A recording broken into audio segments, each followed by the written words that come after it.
वानर राज का बदला। पंचतंत्र कहानी।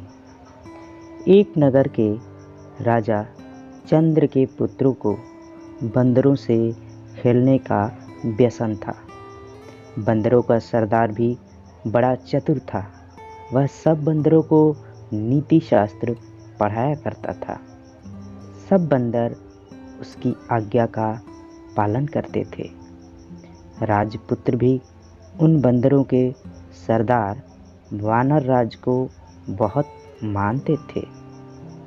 उसी नगर के राजगृह में छोटे राजपुत्र के वाहन के लिए कई मेढ़े भी थे। उनमें से एक मेढ़ा बहुत लोभी था। वह जब जी चाहे तब रसोई में घुसकर सब कुछ खा लेता था। रसोइये उसे लकड़ी से मारकर बाहर निकाल देते थे।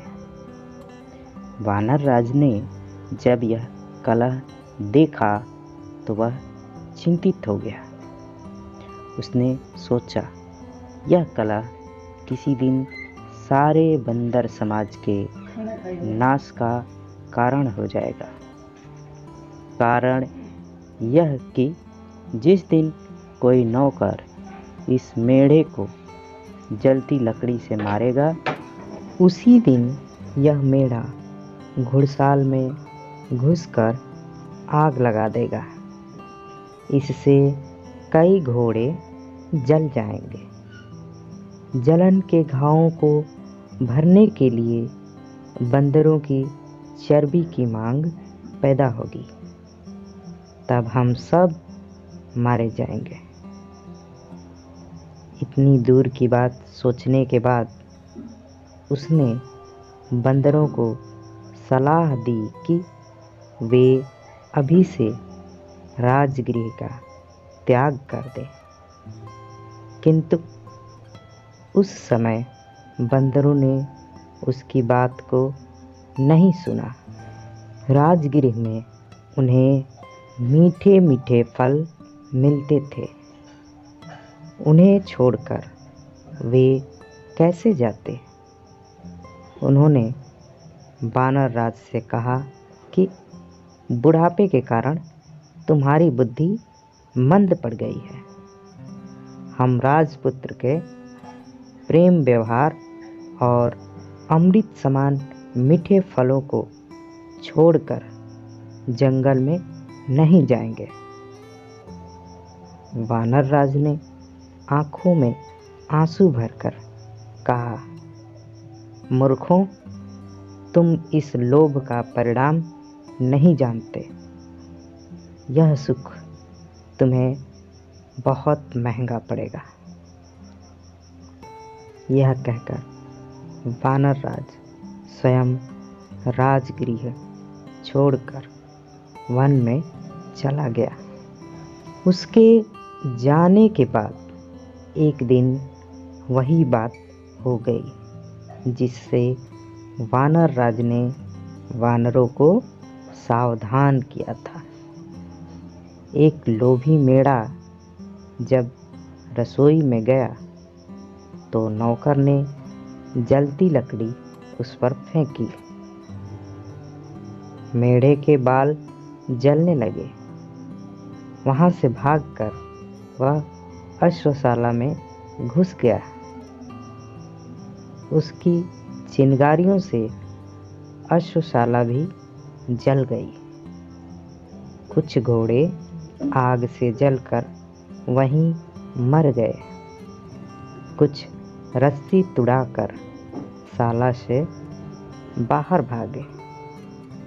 तब राजा ने पशु चिकित्सा में कुशल वैद्यों को बुलाया और उन्हें आग से जले घोड़ों की चिकित्सा करने के लिए कहा। वैद्यों ने आयुर्वेद शास्त्र देखकर सलाह दी कि जले घावों पर बंदरों की चर्बी की मरहम बनाकर लगाई जाए। राजा ने मरहम बनाने के लिए सब बंदरों को मारने की आज्ञा दी।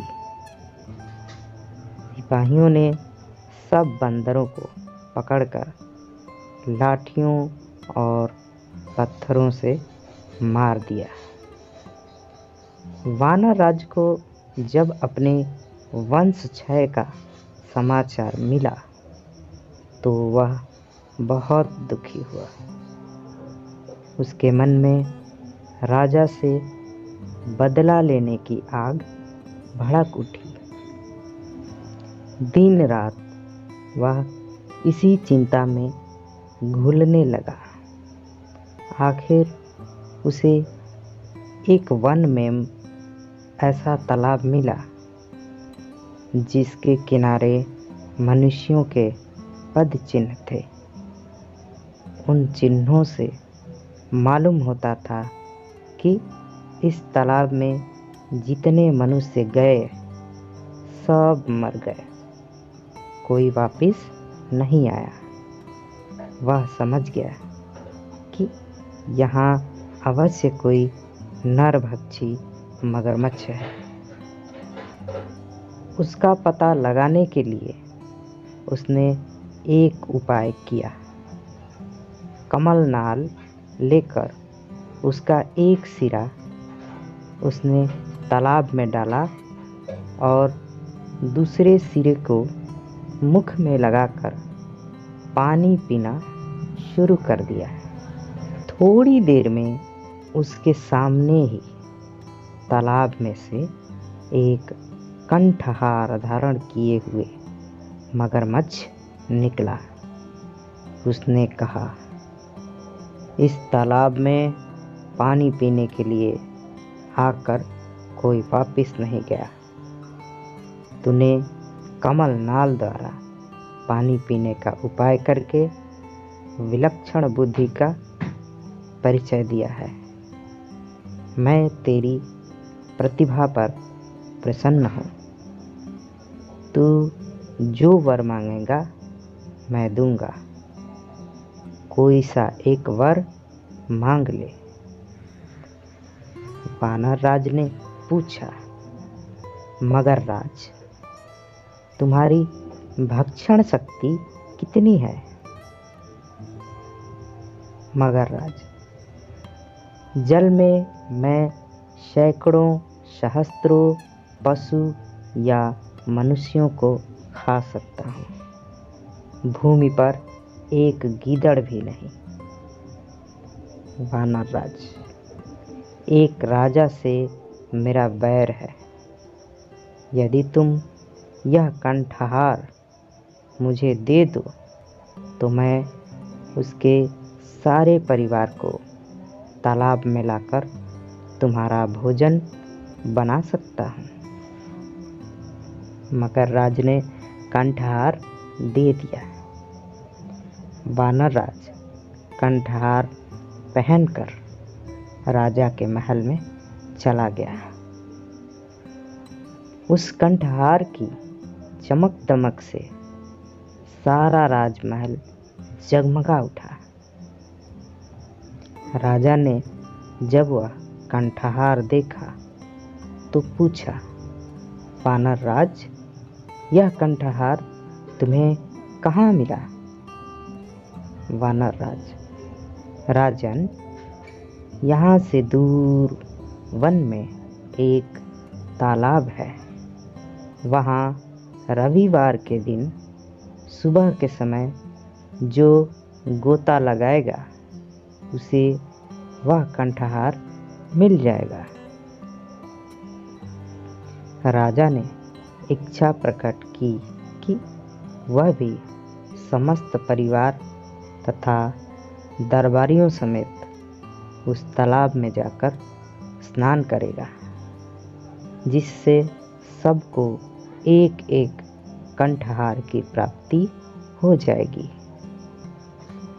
निश्चित दिन राजा समेत सभी लोग वानर राज के साथ तालाब पर पहुंच गए।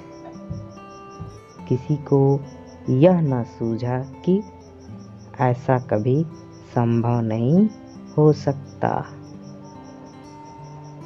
तृष्णा सबको अंधा बना देती है। सैकड़ों वाला हजारों चाहता है, हजारों वाला लाखों की तृष्णा रखता है। लखपति करोड़पति बनने की धुन में लगा रहता है। मनुष्य का शरीर जरा जीर्ण हो जाता है, लेकिन तृष्णा सदा जवान रहती है। राजा की तृष्णा भी उसके काल के मुख तक ले आई। सुबह होने पर सब लोग जलाशय में प्रवेश करने को तैयार हुए। वानर राज ने राजा से कहा, आप थोड़ा ठहर जाएं, पहले और लोगों को कंठहार लेने दीजिए। आप मेरे साथ जलाशय में प्रवेश कीजिएगा। हम ऐसे स्थान पर प्रवेश करेंगे जहां सबसे अधिक कंठहार मिलेंगे। जितने लोग जलाशय में गए सब डूब गए, कोई ऊपर न आया। उन्हें देरी होती देख राजा ने चिंतित होकर वानर राज की ओर देखा। वानर राज तुरंत वृक्ष की ऊंची शाखा पर चढ़कर बोला, महाराज, तुम्हारे सब बंधु बांधवों को जलाशय में बैठे राक्षस ने खा लिया है। तुमने मेरे कुल का नाश किया था, मैंने तुम्हारा कुल नष्ट कर दिया। मुझे बदला लेना था, ले लिया। जाओ, राजमहल को वापस चले जाओ। राजा क्रोध से पागल हो रहा था, किंतु अब कोई उपाय नहीं था। वानर राज ने सामान्य नीति का पालन किया था। हिंसा का उत्तर प्रतिहिंसा से और दुष्टता का उत्तर दुष्टता से देना ही व्यवहारिक नीति है। राजा के वापस जाने के बाद मगरराज तालाब से निकला। उसने वानर राज की बुद्धिमत्ता की बहुत प्रशंसा की। सीख, लोभ बुद्धि पर पर्दा डाल देता है। तो दोस्तों, आज की कहानी यहीं तक। एक और कहानी लेकर अगले वीडियो में उपस्थित होता हूँ। ये कहानी आपको कैसी लगी आप ज़रूर बताएं। धन्यवाद।